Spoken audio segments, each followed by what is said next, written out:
Athens, 404 BC. The assembly that invented democracy votes to dissolve itself. After 180 years of democratic rule, the citizens of Athens, the same citizens who defeated the Persian Empire, who built the Parthenon, who gave the world philosophy, theater, and the very concept of self-governance, those citizens hand power to 30 tyrants. Willingly, by vote. Within months, the 30 tyrants execute 1,500 Athenians. They exile 5,000 more. They confiscate property, silence dissent, and turn neighbor against neighbor. The democracy that inspired the world commits suicide. But here's what nobody tells you. Athens didn't fall because of foreign invasion. It didn't fall because of military defeat. It fell because of a pattern, an 8-stage pattern that has killed every major democracy in human history. Rome followed the same pattern. The Weimar Republic followed the same pattern. The French Fourth Republic followed the same pattern. 4 democracies across 2,500 years. 4 different cultures, 4 different constitutions, 4 different eras, and the exact same 8-stage death spiral. Stage 1, bondage to courage. Stage 2, courage to liberty. Stage 3, liberty to abundance. Stage 4, abundance to complacency. Stage 5, complacency to apathy. Stage 6, apathy to dependency. Stage 7, dependency to bondage. Stage 8, the breaking point. The United States of America has completed 7 of these 8 stages. We are not approaching the pattern. We are deep inside it. And history says stage 8 comes faster than anyone expects. Let me show you how democracies die. Because the pattern that killed Athens, Rome, Weimar, and the French Fourth Republic is the same pattern killing America right now. Before we examine the pattern, you need to understand what democratic collapse actually means. It's not invasion, it's not conquest, it's suicide. Democracies don't die from external enemies. They die from internal decay. They create prosperity so vast that citizens forget what sacrifice built it. They generate comfort so deep that people stop participating in their own governance. And eventually, they produce dependency so complete that citizens willingly trade freedom for security. This isn't pessimism. This is documented history, and the pattern is mathematical. The 8-stage cycle was first identified by Scottish historian Alexander Tytler in the late 1700s. He studied the rise and fall of democracies from Athens to his own time and discovered something disturbing. Every democracy follows the same arc, every single one. Here's the framework. Stage 1 is bondage to courage. A society living under oppression develops the courage to fight for freedom. The American colonists under British rule. The French peasants under aristocratic tyranny. The Germans after World War I. Suffering creates the will to change. Stage 2 is courage to liberty. That courage produces victory. Democratic institutions are established. Constitutions are written. The people gain self-governance. This is the triumphant moment every democracy celebrates. Stage 3 is liberty to abundance. Freedom enables innovation, enterprise, and growth. The economy expands. Living standards rise. The democracy enters its golden age. Athens after the Persian Wars. Rome after the Punic Wars. America after World War II. Stage 4 is abundance to complacency. Here's where the rot begins. Prosperity makes citizens comfortable. They forget the sacrifice that built their freedom. They assume abundance is permanent, natural, guaranteed. Civic engagement starts to decline. Stage 5 is complacency to apathy. Citizens stop participating. Voter turnout drops. Community involvement disappears. People focus on private concerns and ignore public duties. The democracy continues functioning, but fewer and fewer people are actually running it. Stage 6 is apathy to dependency. Citizens who stopped participating now demand the government solve their problems. Entitlements expand. The state grows. People become dependent on systems they no longer understand or control. The social contract shifts from "what can I contribute" to "what can I receive?" Stage 7 is dependency to bondage. Institutions begin breaking down. Trust collapses. Partisan division paralyzes governance. Emergency powers expand. Strong leaders emerge promising to fix what democracy cannot. The system that once empowered citizens now feels like a burden. Stage 8 is the breaking point. The democracy votes itself out of existence or is overthrown by those it empowered. The Athenians voted for the 30 tyrants. The Romans accepted Augustus. The Germans elected Hitler. The French surrendered to de Gaulle. This is the pattern, and every democracy that has reached stage 7 has proceeded to stage 8. There are no exceptions in recorded history. Now let me show you how it played out. 4 times the exact same way. Let's start where democracy started. Athens. In 508 BC, a statesman named Cleisthenes established the world's first democracy, not a republic with representatives. Direct democracy. Every male citizen could vote on every law, every war, every public expenditure. The assembly met 40 times per year. Participation wasn't just a right, it was a duty. Stage 1 and 2 happened together. Athens had suffered under tyrants. Cleisthenes channeled that suffering into a revolutionary system.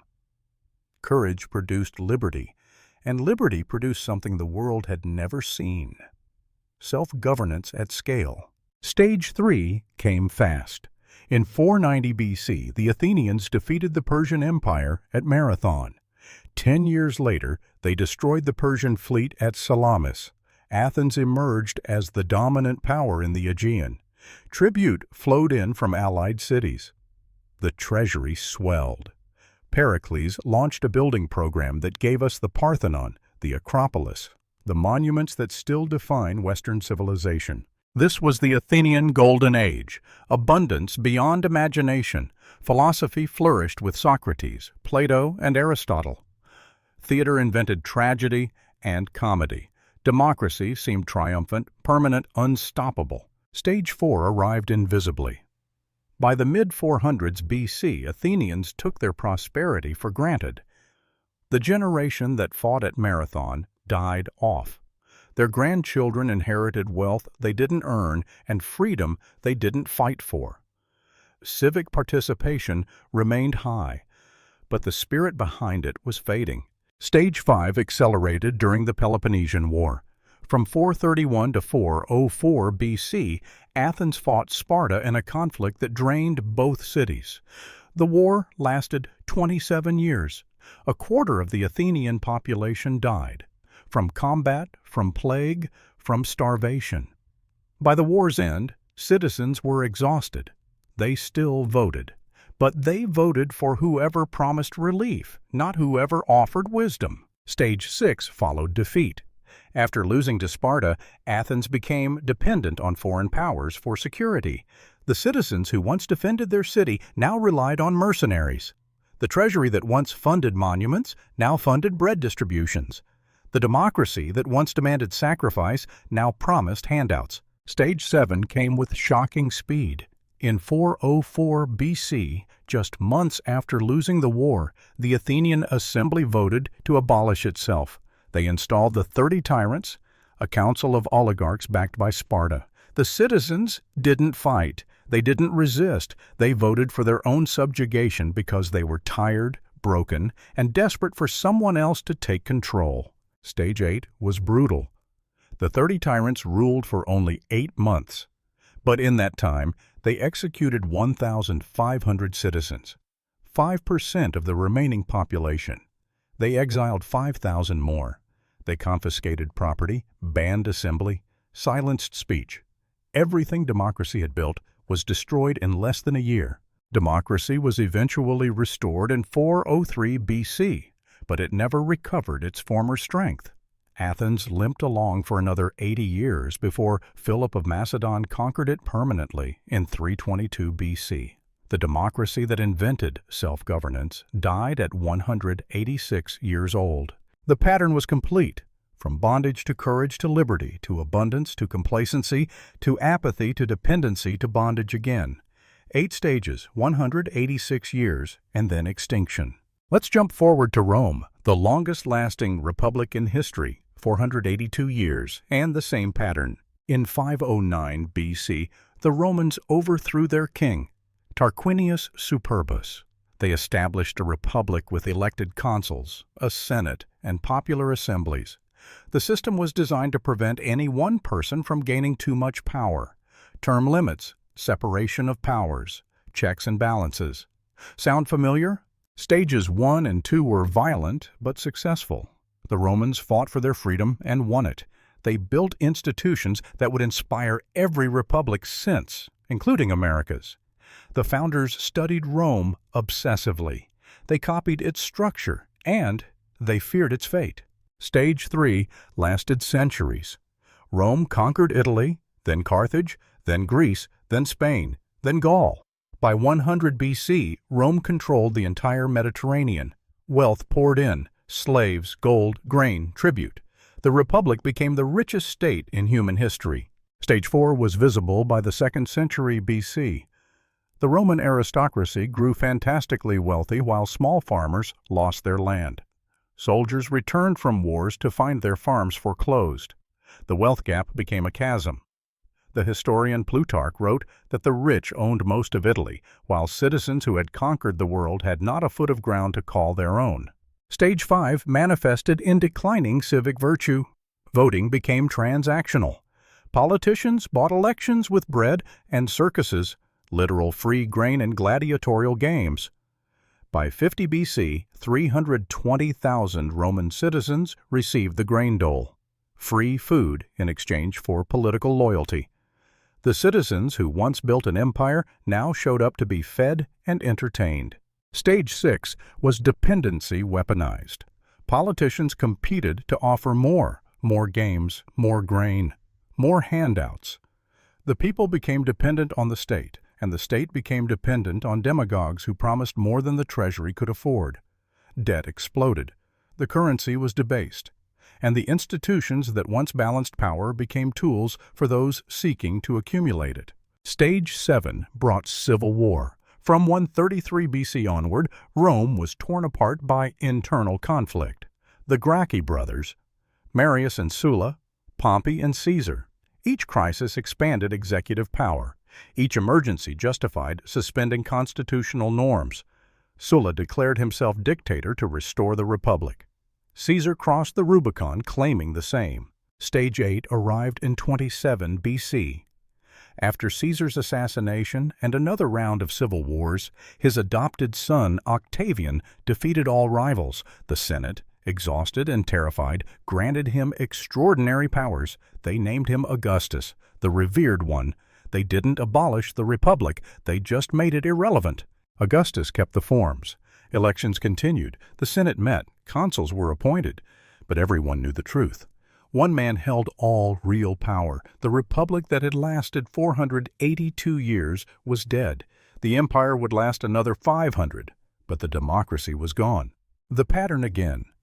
Bondage to courage, to liberty, to abundance, to complacency, to apathy, to dependency, to bondage. 482 years, the longest run in history, and the same ending. Now let's look at the modern era. Germany, 1919, the pattern accelerating. After World War I, the German Empire collapsed. Kaiser Wilhelm II fled to the Netherlands. In the chaos, a new government was established in the city of Weimar, Germany's first democracy, the Weimar Republic. Stages 1 and 2 were compressed by catastrophe. Germany had suffered bondage under wartime military dictatorship. Defeat brought humiliation. The Treaty of Versailles stripped territory, imposed reparations of 132 billion gold marks, and assigned sole blame for the war. But from that suffering came a remarkably progressive constitution. Universal suffrage, including women. Proportional representation. Guaranteed civil liberties. On paper, the most democratic system in Europe. Stage 3 was brief but real. After hyperinflation was tamed in 1924, Germany experienced 5 years of prosperity.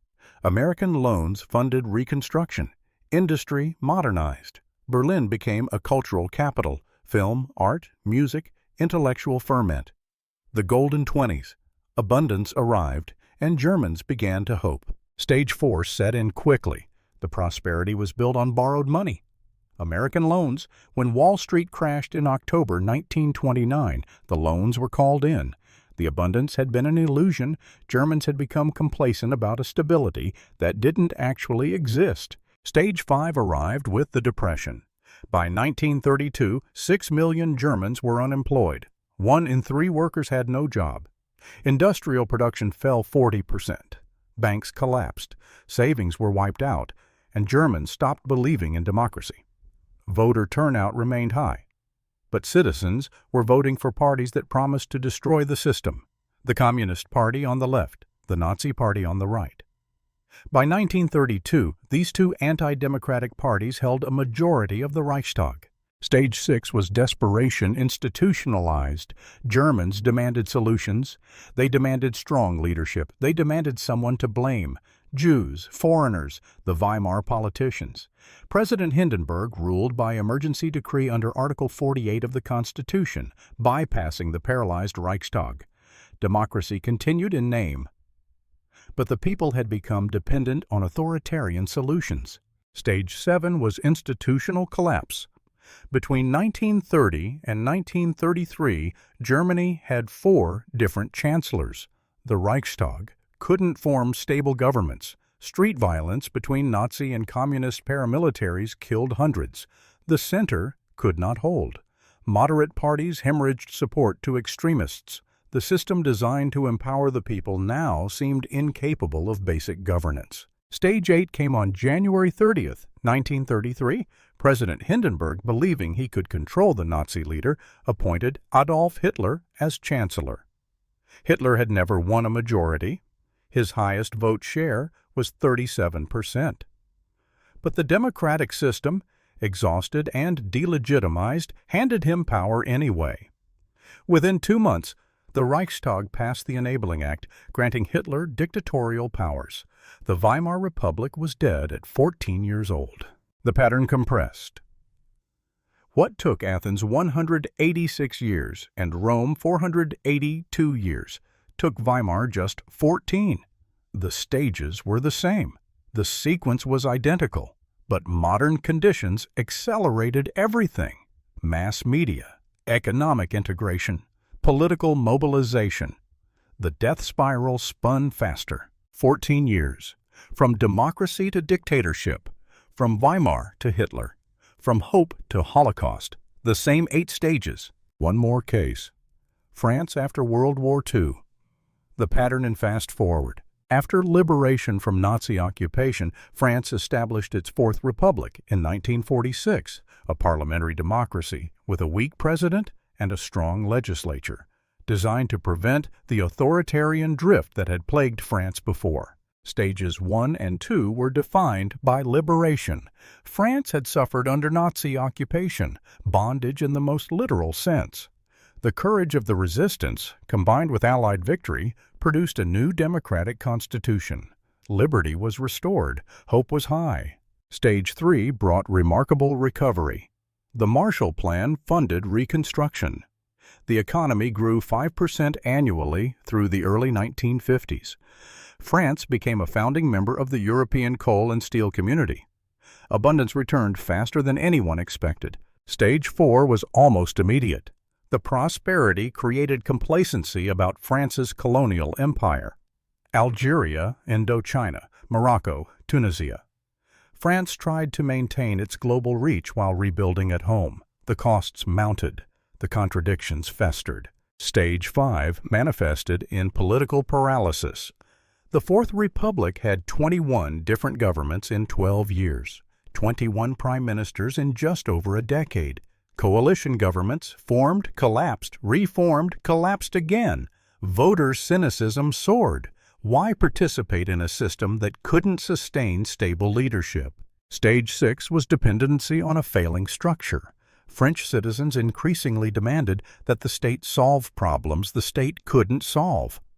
Colonial wars drained resources. Inflation eroded savings.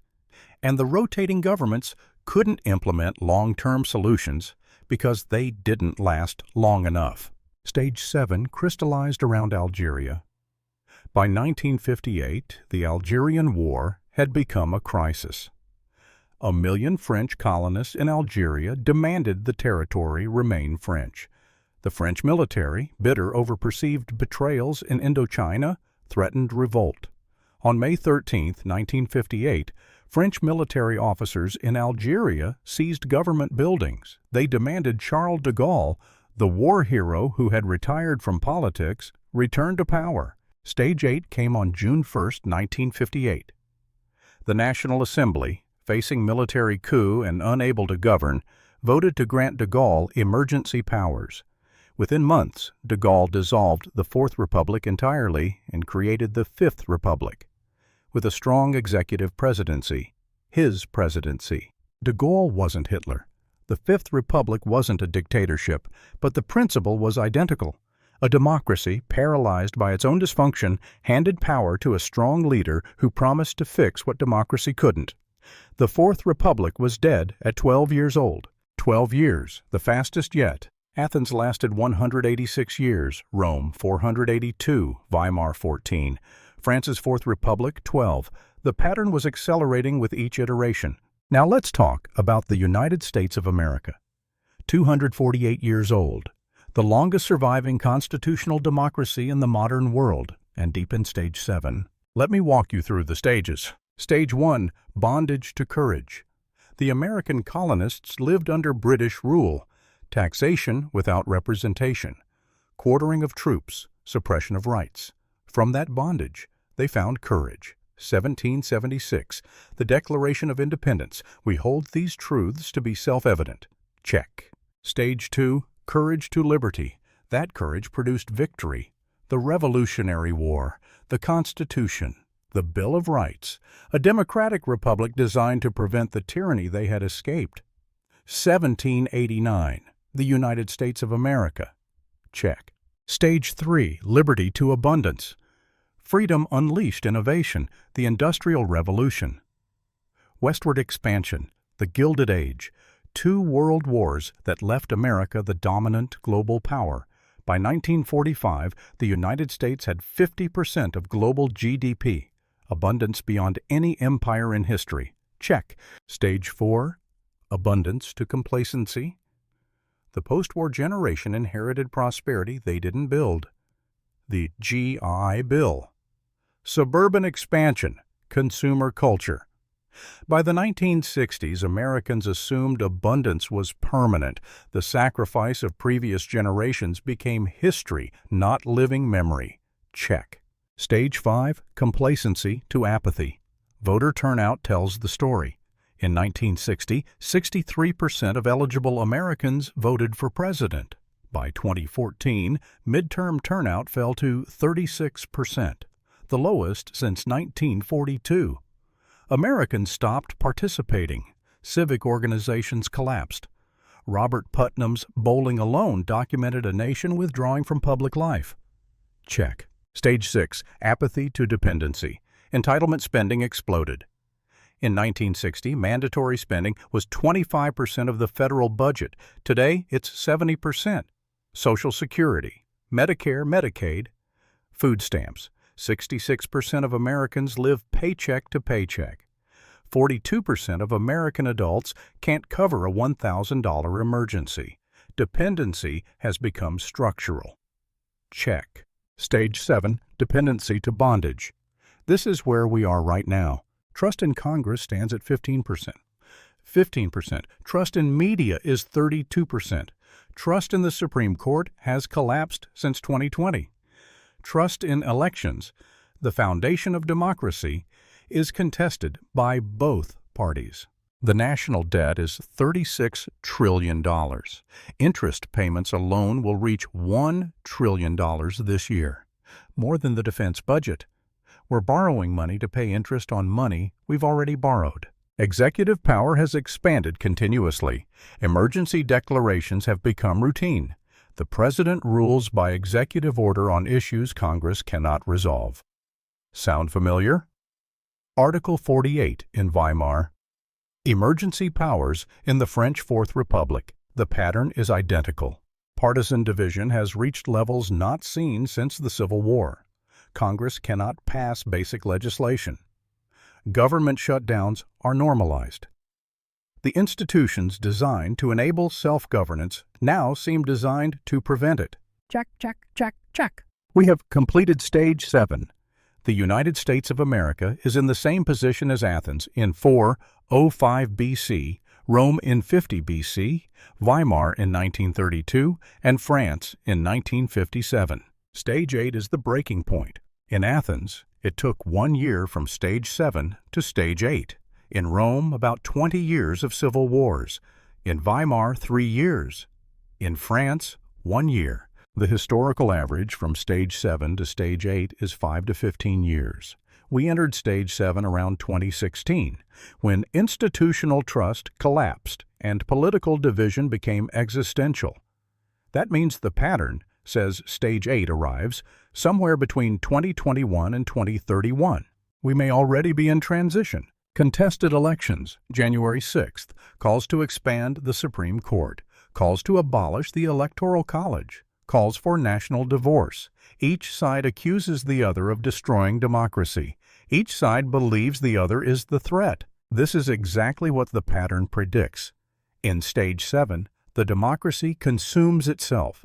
Institutions lose legitimacy. Each faction believes only their victory can save the system.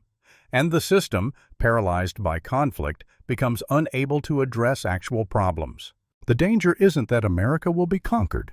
The danger is that Americans, exhausted and divided, will vote for someone, anyone, who promises to cut through the dysfunction, who promises to fix what democracy cannot fix, who promises strength where there is only paralysis. That's how democracies die, not with invasion, with applause, with relief, with citizens willingly handing power to leaders who promise to save them from themselves. 4 democracies, Athens, Rome, Weimar, France, 4 different eras, 4 different cultures, and the exact same 8-stage pattern. Bondage to courage, courage to liberty, liberty to abundance, abundance to complacency, complacency to apathy, apathy to dependency, dependency to bondage, and finally, the breaking point. The United States has completed 7 stages. Stage 8 is the breaking point, and history gives no examples, none, of a democracy that reached Stage 7 and somehow reversed course. Maybe America is different. Maybe American exceptionalism is real. Maybe 248 years of democratic tradition can resist a pattern that has held for 2,500 years. But the pattern doesn't care about exceptionalism. The pattern is mathematical. Prosperity breeds complacency. Complacency breeds apathy. Apathy breeds dependency. And dependency breeds the crisis that ends self-governance. Athens didn't believe it could fall. Rome was certain it was eternal. Weimar thought civilization would save it. France assumed democracy was permanent. They were wrong, every single one. The question isn't whether the pattern applies to America. The evidence says it does. The question is whether Americans will recognize it in time, and whether recognition can change the outcome. History says probably not. But history is written by those who survived, and survival starts with understanding the threat. If this opened your eyes to where we actually are in the cycle, subscribe, because Stage 8 is approaching. The breaking point is coming, and when it arrives, you'll want to understand what happened and why. The answers aren't hiding in the future. They're written in the past, and the past says democracies die the same way every time.